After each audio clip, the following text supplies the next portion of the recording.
안녕하세요. 범령쌤입니다. 네, 이번 시간에는, 지난 시간에 이어서 예비군 대원 편성부터 해서 비상근 예비군까지 강의하도록 하겠습니다. 자, 예비군 대원 편성. 지난 시간에 저희가 지역 예비군과 직장 예비군을 어떤 절차에 의해서 편성하는 거에 대해서 알아봤습니다.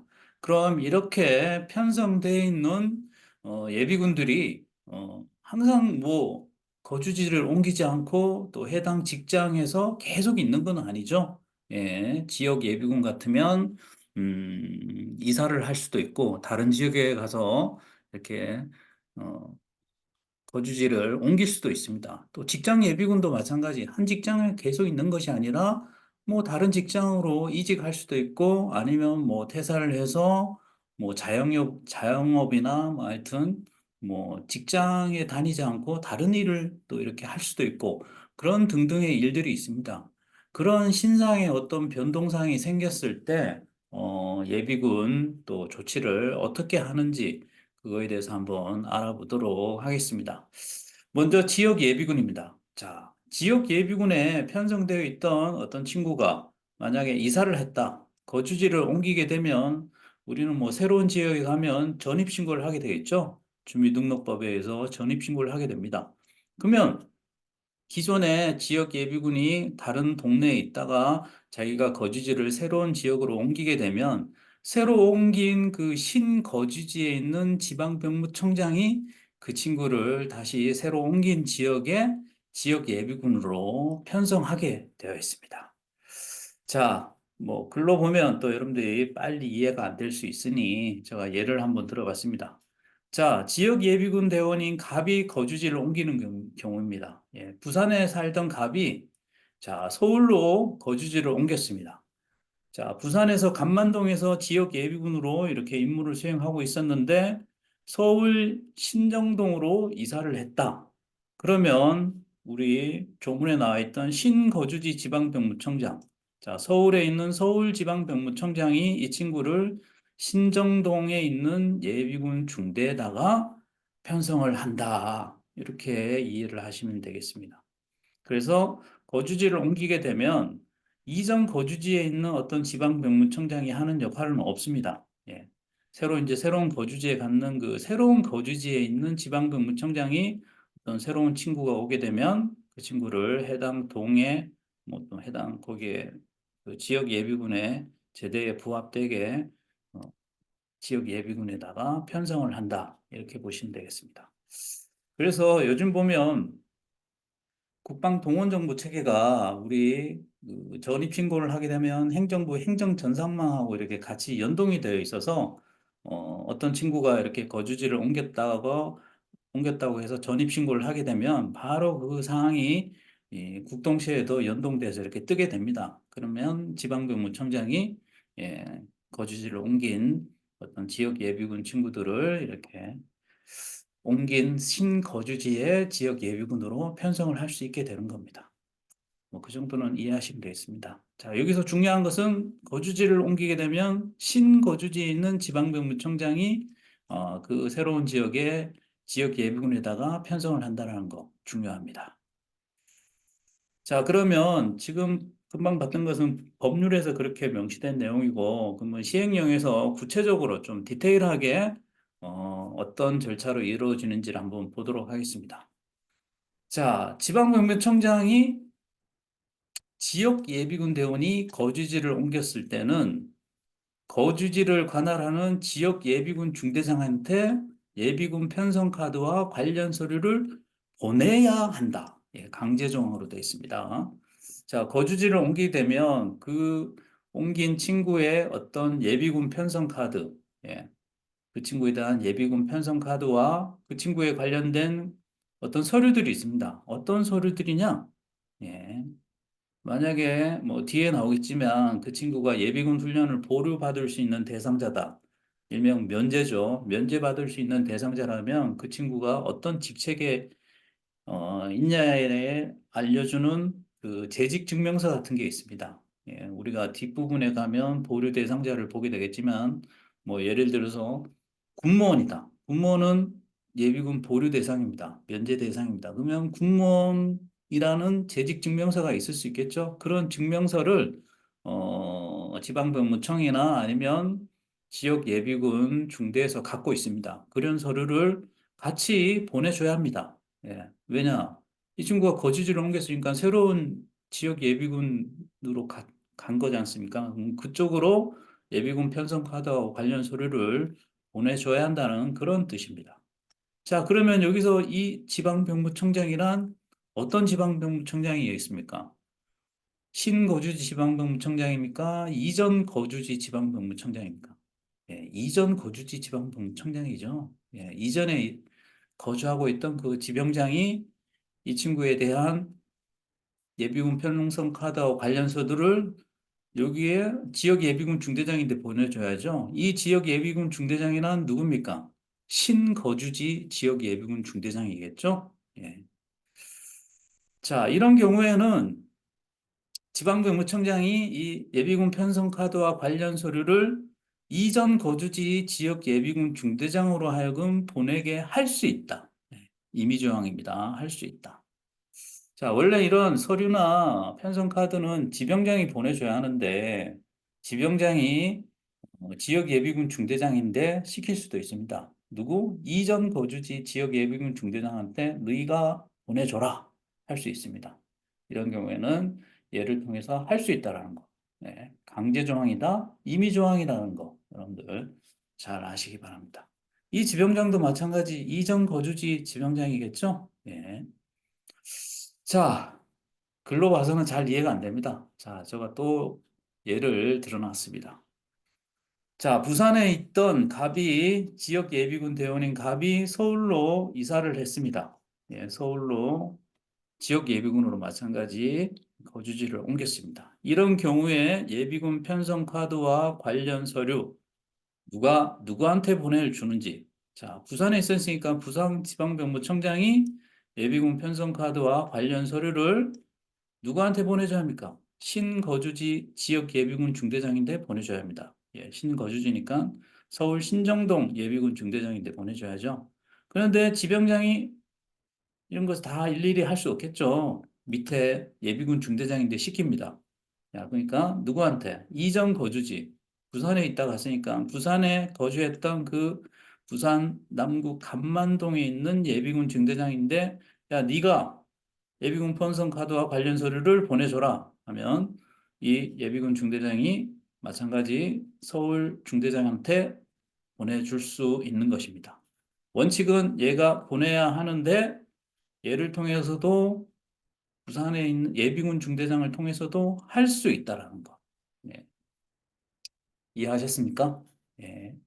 자, 예비군 편성은 거주지를 옮기게 되면 예비군 편성은 누가 한다?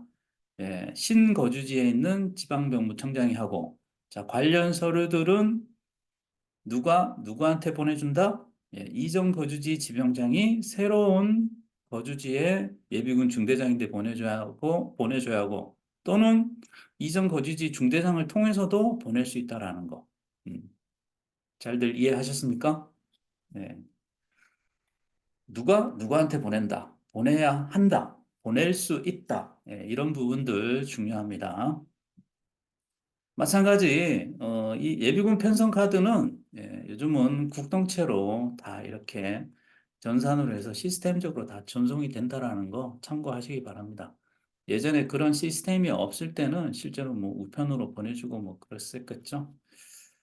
근데 관련 서류는 뭐 재직증명서 이런 것들은 원본으로 관리하기 때문에 이런 것들은 요즘 보니까 등기우편으로 보내주더라고요. 예, 참고하시기 바랍니다.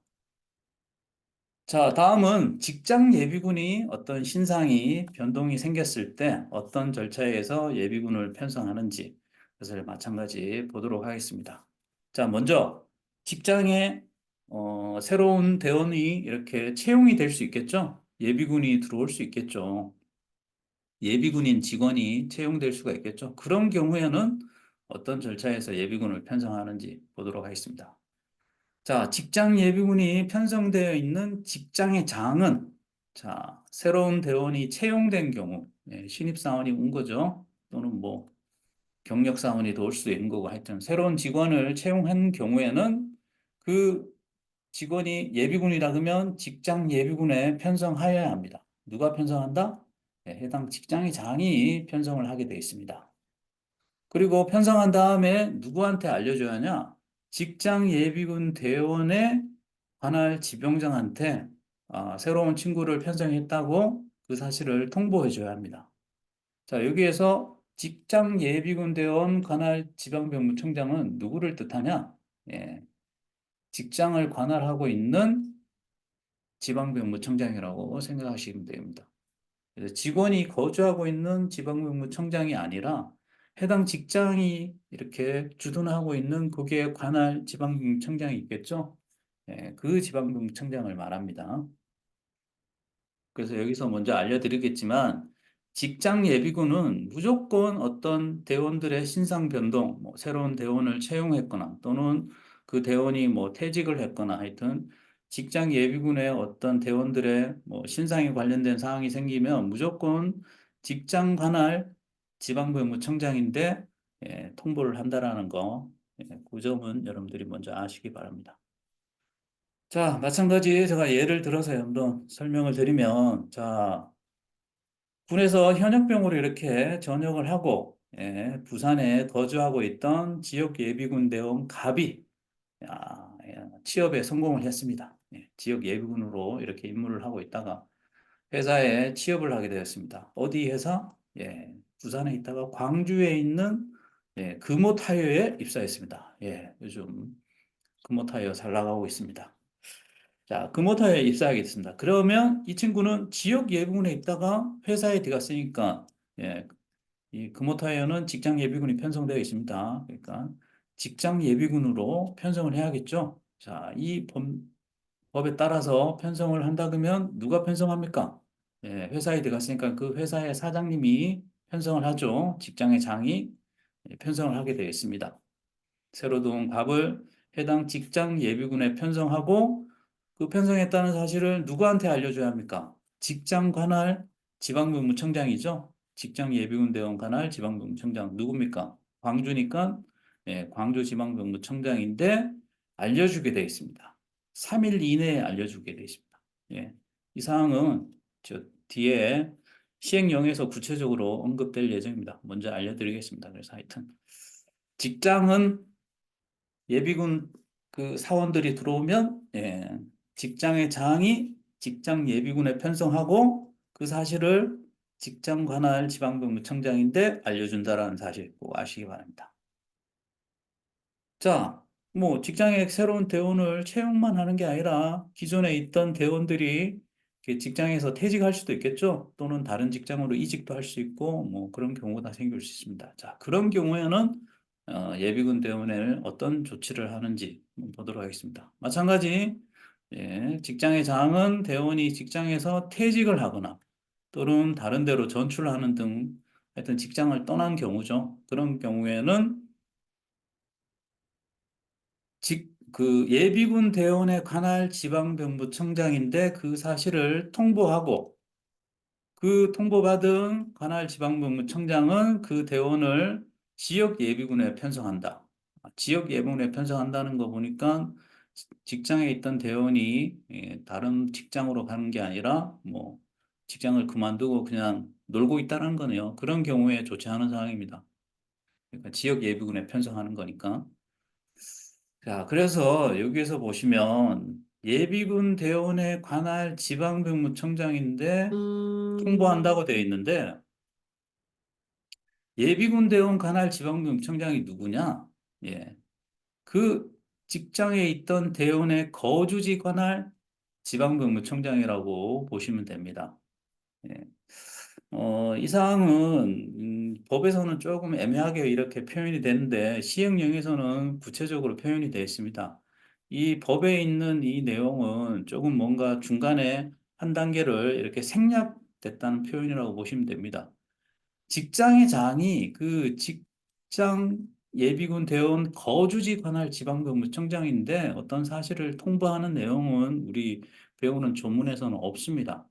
제가 아까 말씀드렸지만 직장의 장이 통보하는 지방장은 무조건 직장 관할 지방법무청장하고만 상대한다라는 거. 그 점을 잘 이해하시기 바랍니다. 그래서 여기서는 중간 단계인 직장 관할 지방법무청장한테 통보된다는 내용이 좀 생략된 표현이라고 보시면 됩니다. 그래서 직장의 장은 직장 관할 지병장인데 이렇게 통보하고 그런 다음 직장 관할 지병장이 예비군 대원 관할 지병장 그러니까 예비군 대원의 거주지 관할 지병장인데 통보하는 이런 절차로 이루어집니다. 시행령에서 보면. 그래서 법에서는 좀 약간 다소 생략된 표현이라고 보시면 되겠습니다. 자, 이 말을 지금 여러분들이 이해를 못할 수도 있습니다. 제가 시행령에서 다시 한 번 더 설명을 드릴 테니까 그 설명을 들으시면 아, 이 법에는 뭔가 조금 내용이 빠졌다라는 것을 이해하실 수 있을 것입니다. 자, 예를 들어서 자, 광주에 있는 금호타이어에 다니고 있던 갑이 그러니까 직장 예비군 대원 갑이 회사 생활이 너무 힘들어서 자기는 자영업을 하는 게 더 나을 것 같다는 생각하에 퇴직을 했습니다. 그래서 퇴직을 해서 어디에 갔냐? 부산에 가서 치킨집을 차렸습니다. 치킨집 차리면 이 친구는 그 지역 예비군에 편성이 되겠죠. 자, 이런 경우에 어떤 절차에 의해서 예비군 대원의 신상 변동이 되는지 보도록 하겠습니다. 자, 그러면 이 친구는 갑은 퇴직을 하니까 직장에 있었으니까 마찬가지 직장의 장이 예, 알려줘야 합니다. 퇴직했다라는 것을. 누구한테? 직장 관할 지병장. 여기 생략된 표현이지만 이 내용이 이 조문에서 생략된 겁니다. 자, 직장 관할 지병장이 누굽니까? 광주에 있는 회사니까 광주지방법무청장인데 3일 이내에 사장님이 알려줘야 합니다.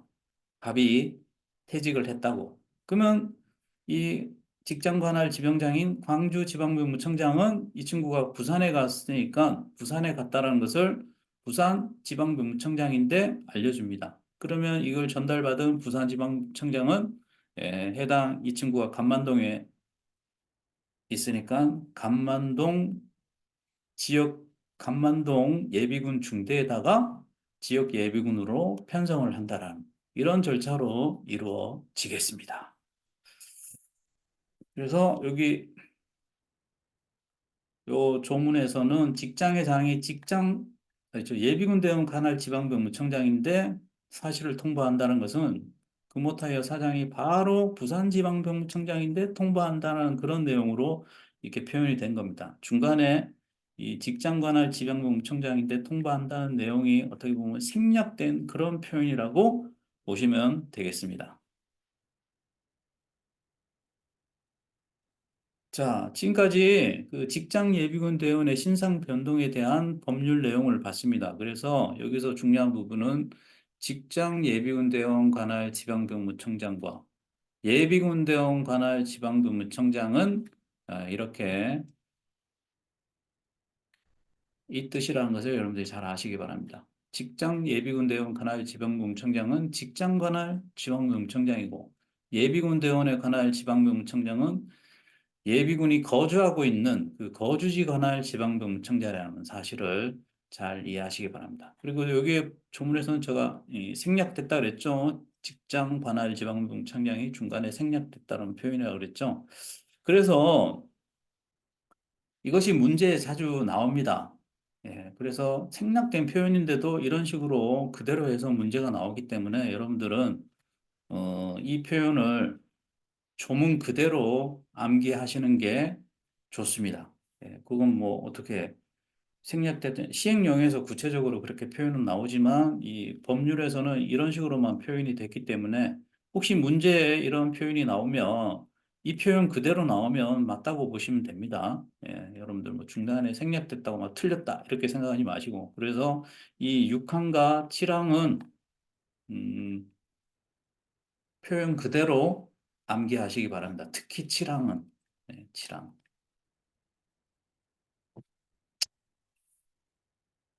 자, 직장 예비군 대원 신상 변동에 대해서 법에서 법률에 명시된 내용을 지금까지 살펴봤습니다.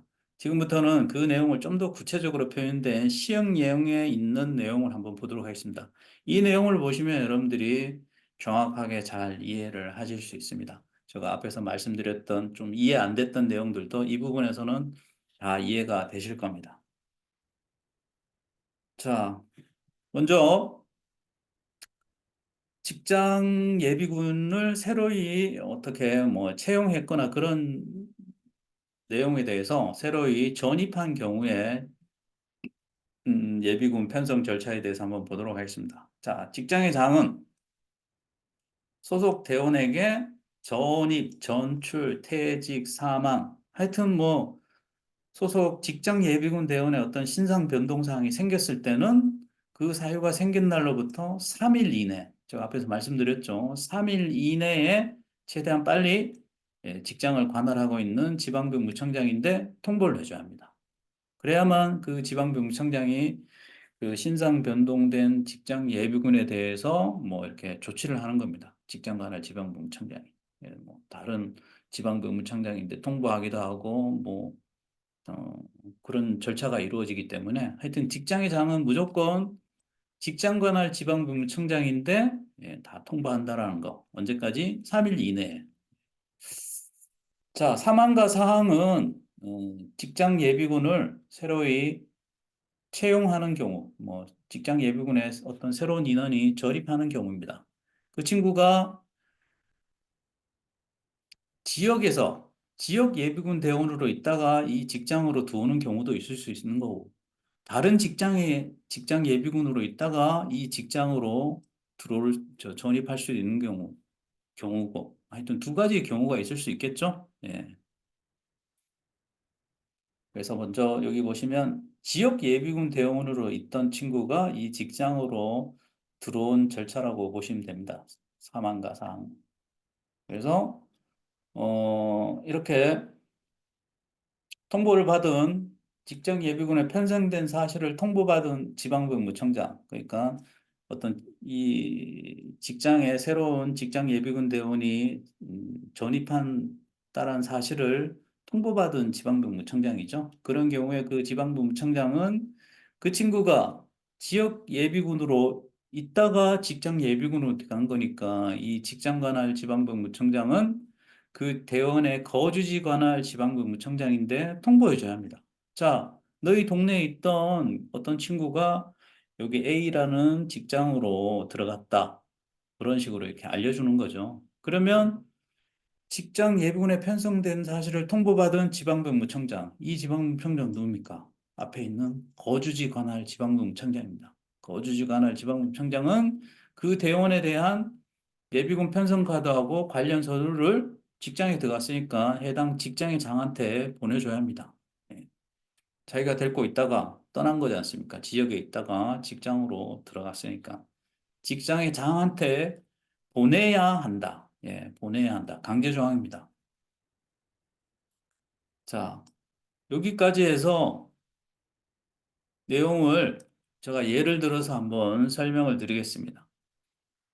자, 부산에 살고 있던 지역 예비군 대원인 갑이 어떻게 취업에 성공해서 광주에 있는 금호타이어에 입사를 했습니다. 그러면 이 친구는 지역 예비군 대원에 있다가 여기 직장 예비군으로 이제 편성이 돼야죠. 이럴 때 절차가 어떻게 이루어지는지. 자, 먼저 직장에 들어왔으니까 직장의 장이 3일 이내에 누구한테 알려줘야 한다? 예, 직장 관할 지방병무청장. 그러니까 광주에 회사가 있으니까 광주지방병무청장인데 알려줘야 합니다. 자, 이것이 2항 내용입니다. 2항 내용. 그러면 광주지방병무청장은 갑이라는 친구가 들어왔는데 보니까 이 친구가 원래는 부산에 어, 그 지역 예비군으로 있다가 간 거네. 그러니까 광주지방청장은 부산지방병청장인데 알려줍니다. 자, 갑이라는 친구가 금호타회에 입사했습니다 하고 알려줍니다. 그러면 부산지방병청장은 그 친구에 대한 갑에 대한 예비군 편성 카드하고 관련 서류를 보내줘야겠죠? 네, 어디로? 직장의 장한테로. 네, 금호타이어 사장한테 보내주게 되어 있습니다. 자, 광주지병장이 부산지병장인데 통보하는 절차. 이게 어디입니까? 사망입니다. 사망. 자, 부산지방법무청장이 직장의장한테 이런 서류들을 보내주는 거. 사항에 대한 내용. 사항. 예. 이해하셨습니까? 그런데 이 친구가 뭐 어떤 직장 예비군에 채용되는 사람이 제가 여기 두 가지 경우가 있다 그랬죠. 지역에서 직장으로 올 수도 있고 직장에 있다가 직장 예비군으로 올 수도 있죠. 그런 경우에는 어떤 절차로 이루어지는지 보겠습니다. 여기 사항에 단서 조항이 있죠. 지병장은 편성카드와 관련 서류를 이전 직장의 장으로 하여금 보낼 수 있다. 이런 경우가 직장 예비군에 있다가 직장 예비군으로 가는 경우입니다. 이럴 때 이전 직장의 장이 그 옮긴 친구에 대한 관련 서류, 그러니까 관련 서류와 예비군 편성 카드를 낼 수 있다라는 거. 원래는 누가 보내줘야 했습니까? 이전 직장에 그 지병장이 보내야겠죠. 보내야 하는데 이전 직장의 장으를 통해서도 보낼 수 있다는 거. 임의조항으로 되어 있습니다. 자, 이 내용도 한번 예를 들어서 제가 설명을 드리겠습니다. 여러분들 이 파트에서는 예를 딱 이렇게 들으시면 딱 조문을 훨씬 빨리 이해하실 수 있습니다. 자, 예를 들어서 부산에 있는 넥센타이에서 근무하던 직장 예비군 대원 갑이 넥센타이에 너무 월급도 많이 안 주고 일도 힘들고 해서 뭔가 좀 복지가 더 좋은 금호타이어로 이직을 했다. 이런 경우에 예비군 편성 카드와 관련 서류를 보내는 절차에 대해서 한번 보도록 하겠습니다. 마찬가지 금호타이어에 입사했으니까 갑이 누가 또 금호타이어 직장 예비군에 편성해야 했습니까? 금호타이어 직장의 장이 편성을 하겠죠. 편성하고 마찬가지 편성했다면 3일 이내에 직장 관할 지병장, 광주 지병장인데 자, 갑을 편성했습니다 하고 알려줍니다. 그럼 광주 지병장이 갑을 조회해 보니까 얘는 넥센타이어에서 있다가 온 친구네 하고 넥센타이어 부산에 있었으니까 부산 지병장인데 알려줍니다. 자, 부산 지병장 너희 동네에 있던 갑이 금호타이어에 입사했습니다 하고 알려줍니다. 그러면 부산 지병장은 해당 그 이전 직장의 장한테 알려줍니다. 야, 넥센타이어 사장한테. 자, 갑이 이직했어요. 예비군을 옮겼어요. 하고 그러면 원래는 부산 지병장이 예비군 편성 카드와 관련 서류를 금호타이어 사장한테 보내야겠죠. 그런데 부산 지병장이 하여튼 뭐 이런 일들은 자기가 다 하기 힘드니까 그 이전 직장의 장한테 시킬 수도 있습니다. 이전 직장인 넥센타이어 사장한테 저 갑 친구에 대한 예비군 편성 카드와 관련 서류를 보내시오 하면 넥센타이어 사장이 보낼 수도 있습니다. 보낼 수도 있습니다. 임의사항이라는 거. 어떻게 이해하셨습니까? 예. 지금까지 이런 절차들을 제가 법에 있는 또는 시행령에 있는 절차대로 설명을 드리지만 실제로는 또 많이 틀리다는 거. 실제 얘기는 안 하겠습니다. 여러분들이 또 헷갈리실 수 있으니까. 여러분들은 조문에 있는 그대로를 아시기 바랍니다. 자, 지금까지는 직장 예비군에 어떤 새로운 직원이 들어오는 경우에 어떤 예비군 편성 절차라든가 관련 서류, 예비군 편성 카드를 보내주는 거에 대해서 알아봤죠. 뭐 새로운 직원이 들어오는 것만 있는 게 아니죠. 기존 직원이 또 퇴직도 할 수 있고 뭐 나갈 수도 있는 거죠. 그런 경우에 대해서도 제가 예를 들어서 한번 알려드리겠습니다. 마찬가지 퇴직이나 전출하게 되면 3일 이내에 앞에서 본 내용이죠. 직장 관할 지병장인데 통보를 해야죠. 자, 금호타의 광주에 있는 금호타이에 직장 예비군으로 있던 친구가 퇴직을 했습니다. 퇴직을 해서 광주에 있는 지역 예비군으로 편성을 해야 하는 경우입니다. 이런 경우에는 어떤 절차로 이루어지냐? 직장에서 나갔으니까 직장의 상황은 3일 이내에 직장 관할 지병장, 광주 지병장인데 알려주게 돼 있죠. 자, 어떤 친구가 퇴직을 했습니다. 그러면 그 친구 퇴직을 하게 되면 그 친구는 지역 예비군이든 직장 예비군이든 어딘가에 편성이 돼야겠죠. 광주지병장인데 알려주니까 광주지병장이 딱 조회를 해보니까 이 친구가 마침 또 광주에 있는 어떤 동네에 그냥 거주를 하고 있습니다. 송정동이라는 동네에서 그냥 거주하고 있을 뿐입니다. 직장에 새로이 이직 안 하고. 그러면 광주지병장은 송정동 지역 예비군 중대에다가 편성을 하게 됩니다. 그리고 관련 서류와 뭐 예비군 편성 카드는 이 광주지병장이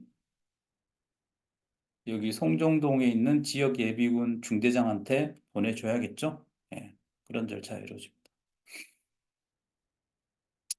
근데 이런 경우는 예 1번 같은 경우에는 어떤 직장 예비군에 있던 친구가 마침 또 그 직장 관할 지병장 그 관할 지역 내에 그냥 거주하고 있으면 이런 식으로 간결하게 이루어집니다. 광주 지병장이 조치만 하면 된다라는 거. 근데 만약에 어떤 친구가 광주에 있는 금호타이어 직장 예비군 대원이 퇴직을 했는데 다른 지역으로 거주지를 옮겼습니다. 퇴직하면서. 부산으로 이사를 가버렸습니다. 이런 경우에는 한 단계 더 생기겠죠. 마찬가지 여기 광주지병장인데까지 통보되는 거는 똑같습니다. 광주지병장이 이 퇴직한 친구를 조회해 보니까 부산으로 가버렸습니다. 그럼 광주지병장은 부산지병장인데 통보해주고 그러면 부산지병장이 이 친구를 간만동 지역 예비군 중대에다가 편성을 하게 됩니다. 그러면 그 친구에 대한 편성 카드와 관련 서류는 누가 보내야 합니까? 광주지병장이 보내줘야겠죠? 간만동 예비군 중대장한테. 근데 광주지병장은 누구를 통해서도 할 수 있다라는 거? 이전 직장의 장을 통해서도 할 수 있죠. 그러니까 금호타이어 사장한테 야 네가 보내줘라 예비군 편성 카드. 그래서 금호타이어 사장이 보낼 수도 있다라는 거. 여기서도 마찬가지. 금호타이어 사장이 송정동 예비군 중대장한테 편성 카드를 보낼 수도 있습니다. 이거 내용은 여러분들 이해하시라고 제가 한 번 더 설명을 해드렸습니다. 뭐 이걸 정확하게 여러분들 이런 식으로 문제 나오지는 않으니까 이 조문 내용만 여러분들이 잘 이해하시기 바랍니다. 자, 3일 이내, 3일 이내에 암기하실 때 이 신상 변동이 생겼을 때 3일 이내에 통보한다지 않습니까? 신상, 상. 상자와 삼자가 비슷하죠? 그러니까 상자를 연상해서 3이라는 거 이렇게 암기하시기 바랍니다. 여러분들 숫자 암기가 상당히 많습니다. 그래서 여러분들 나름대로 잘 암기를 하셔야 합니다. 저 같은 경우에 이렇게 연상법도 활용해서 이렇게 암기를 했는데, 신상 변동 생겼을 때, 상, 삼, 비슷하니까. 그런 식으로 암기하셔도 좋을 것 같습니다. 자, 지금까지, 지역 예비군, 직장 예비군의 어떤 신상에 대해서 변동사항이 생겼을 때 예비군 편성이라든가 예비군 편성 카드 관련 서류를 보내는 절차에 대해서 알아봤습니다.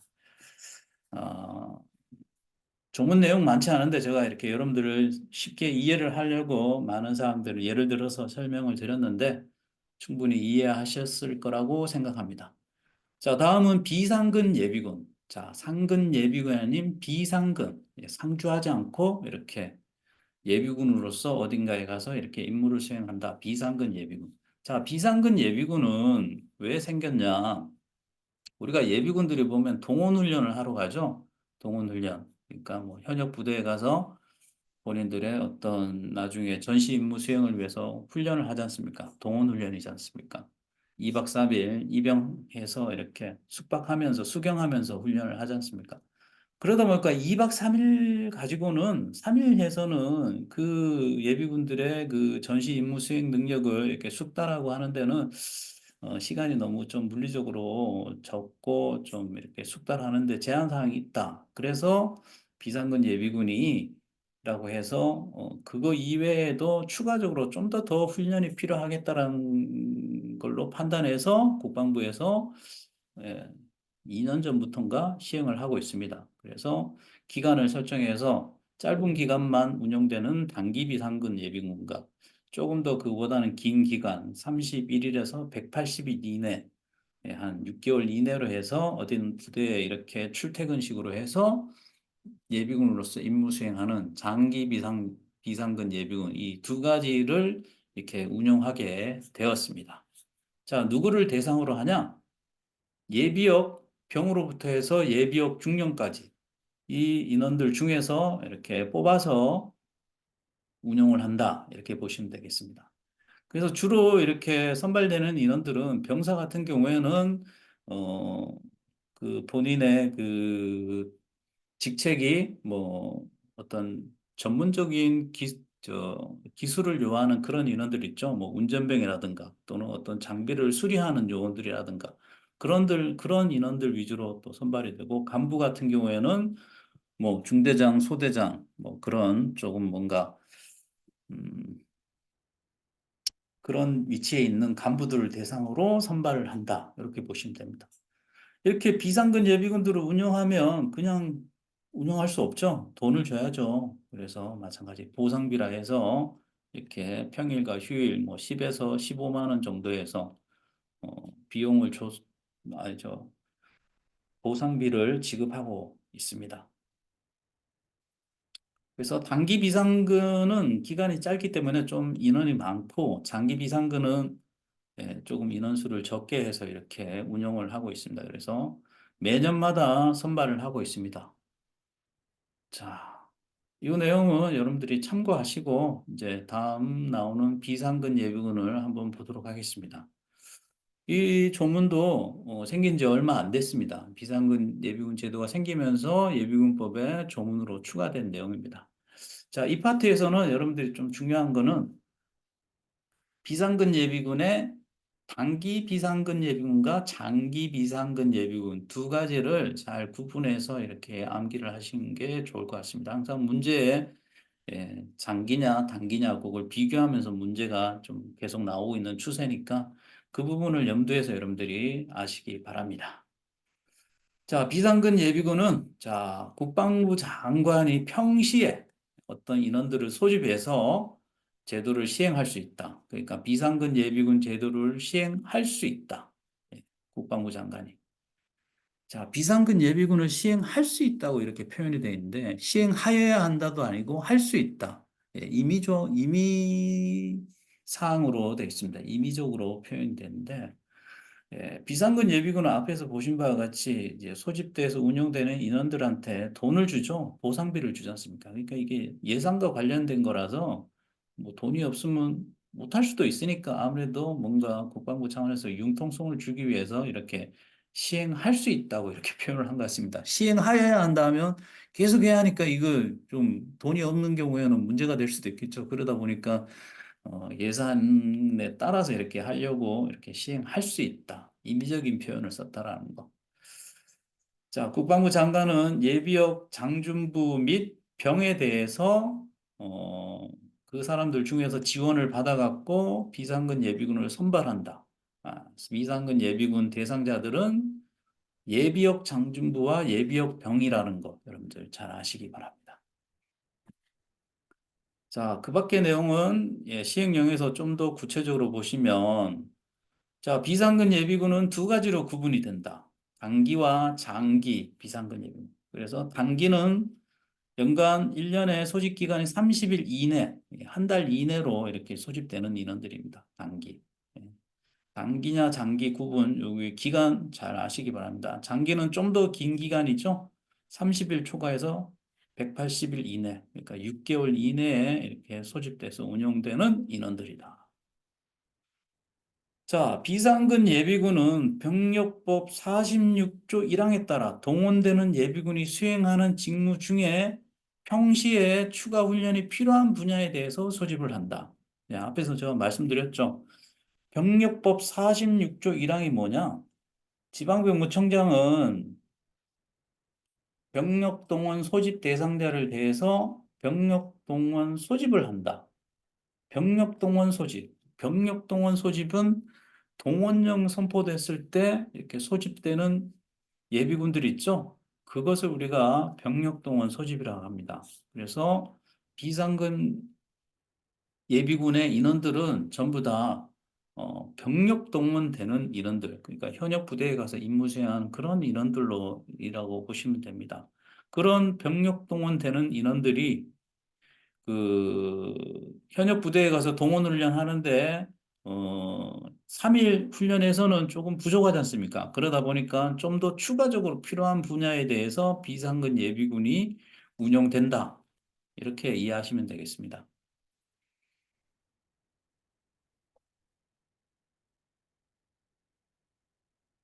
자, 비상근 예비군의 정원은 그냥 정하는 것이 아니라 이런 안보 환경과 뭐 군구조 개편, 상비 병력의 연차적 조정 규모 등을 고려해서 매년 국방부 장관이 단독으로 정하는 게 아니라 기재부 장관과 협의를 거쳐서 정한다는 거. 왜 기재부 장관과 협의를 거치냐? 아까 전에 말씀드렸다시피 비상근 예비군은 소집하게 되면 보상비를 줘야 하니까 돈이 들지 않습니까? 예산에 관련된 거라 보니까 돈을 이렇게 고려해서 정원을 정해야 하니까 돈을 관리하는 기재부 장관과 협의를 거쳐서 이 정원 규모를 정한다. 이렇게 이해하시면 되겠습니다. 그래서 단기 비상근 예비군은 5천 명 이하, 장기는 700명 이하로 한다라. 그죠? 장기는 아무래도 기간이 기니까 돈이 많이 드니까 많은 인원을 못하고 조금 적은 인원, 700명 이하라고. 단기는 짧은 기간만 하니까 돈이 많이 안 드니까 인원수를 많이 늘릴 수 있으니까 5천 명 이하 이렇게 한다고 이해하시면 되겠습니다. 자, 국방부 장관은 연 1회 선발합니다. 비상근 예비군. 연 1회 선발하는데 근데 만약에 뭐 100명 뽑는다 했는데 연일에 선발하는데 지원자가 뭐 100명 지원자가 적으면 정원에 미달하는 경우에는 뭐 수시적으로 이렇게 추가로 선발할 수 있다. 이렇게 보시면 되겠습니다. 기본은 연 1회 선발인데 인원수가 안 찰 경우에는 추가적으로 수시적으로 선발할 수 있다. 이렇게 보시면 되겠습니다. 그래서 선발할 때는 국방부 장관은 30일 전까지, 선발일 30일 전까지 국방부 인터넷 홈페이지에다가 이렇게 선발한다고 공고를 해야 한다. 자, 이렇게 비상근 예비군의 소집 기간은 기본적으로는 단기는 30일, 장기는 180일 이내에 범위가 설정되어 있죠. 거기 내에서 소집 기간은 입영 부대장이 다시 또 최종적으로 훈련 계획에 따라 정하게 돼 있다라는 거. 단기 비상근 예비군은 30일, 최대 30일 이내지만 그 30일 범위 내에서 입영 부대장이 소집 기간을 훈련 계획에 따라서 또 정한다라는 것. 자, 이병 부대장. 이병 부대장은 누구냐? 예. 그 인원들이 비상근 예비군들이 소집돼서 훈련을 받는 부대가 있죠. 그 훈련을 받는 부대장이 이병 부대장 되는 겁니다. 예. 자, 여기서 보시면 병력법 50조 1항 단서에 따른 이병 부대장이라고 되어 있습니다. 병력법 50조 1항의 단서 조항이 여기 다만부터 이 내용이 단서 조항입니다. 비상근 예비군에 대해서는 이병 부대장이 병력 동원 소집을 한다 되어 있습니다. 병력 동원 소집, 병력 동원 훈련 소집. 자, 병력 동원은 뒤에 나오겠지만 병력 동원 대상자는 예비군 우리가 저기 편성되는 인원이 8년 차까지 예비군으로 편성되지 않습니까? 8년 동안 예비군으로 임무를 수행하는데 그중에 4년, 1년 차부터 4년 차까지는 병력 동원 지정돼서 병력 동원 지정이 뭐냐? 그 지정된 1년 차부터 4년 차까지 병력 동원 지정된 인원은 현역 부대에 가서 임무를 수행하는 겁니다. 우리가 현역 부대 다 완편이 안 돼 있죠. 예비군을 받아서 완편시키지 않습니까? 거기에 오는 예비군 인원들이 병력 동원 대상자들입니다. 병력 동원 대상자. 그런 병력 동원 소집은 뭐 병력동원 소집이나 병력동원 훈련 소집은 기본적으로 지방병무청장이 하게 돼 있는데 이렇게 지방병무청장이 그 대상자들을 소집해서 현역 부대에 보내주지 않습니까? 그런데 이런 비상근 예비군에 대해서는 소집을 누가 한다? 이병부대장이 한다고 되어 있습니다. 이병부대장. 그러니까 비상근 예비군을 훈련시키는 그 해당 부대장이 바로 소집을 한다. 이렇게 되어 있습니다.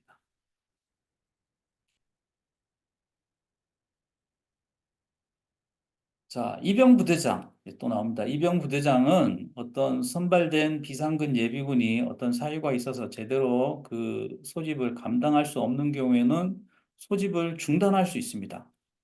자, 이병 부대장이 소집을 했는데 여기 병력동 훈련 소집 이병 부대장이 한다고 되어 있죠. 자, 병력 비상근 예비군으로 선발돼서 훈련을 이병 부대장이 소집을 시켰는데 애가 뭐 삐리삐리하고 뭐 몸도 아프고 제대로 뭐 훈련을 못할 것 같다 그러면 이병 부대장은 소집을 중단할 수 있다. 이렇게 이해하시면 되겠습니다.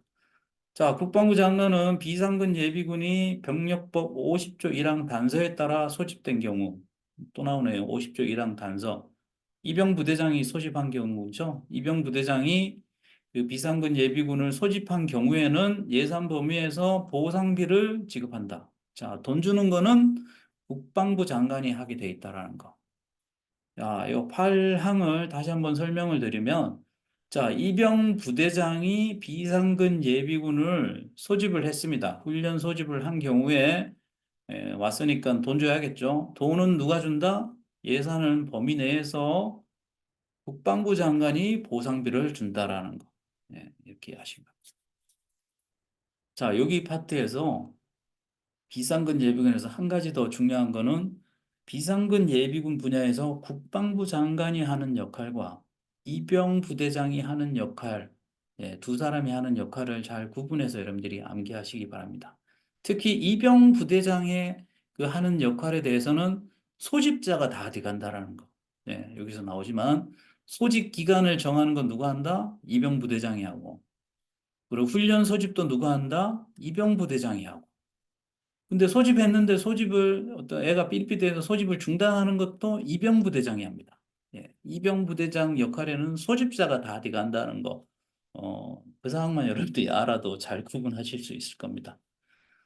그 외에 뭐 국방부 장관은 돈 주는 거, 뭐 선발하는 거, 비상근 예비군 선발하는 거, 뭐 이런 굵직굵직한 것들은 국방부 장관이 한다. 이렇게 보시면 되겠습니다. 자, 예비군 업무는 누가 총괄하고 관장한다? 국방부 장관이 관장하죠. 예비군에 관련된 업무는. 자, 지금까지 우리 예비군 그 대원들의 신상 변동됐을 때 어떤 좋지 않은 사항과 비상근 예비군에 대해서 알아봤습니다. 수고하셨고 다음 시간에 또 뵙겠습니다. 수고하셨습니다.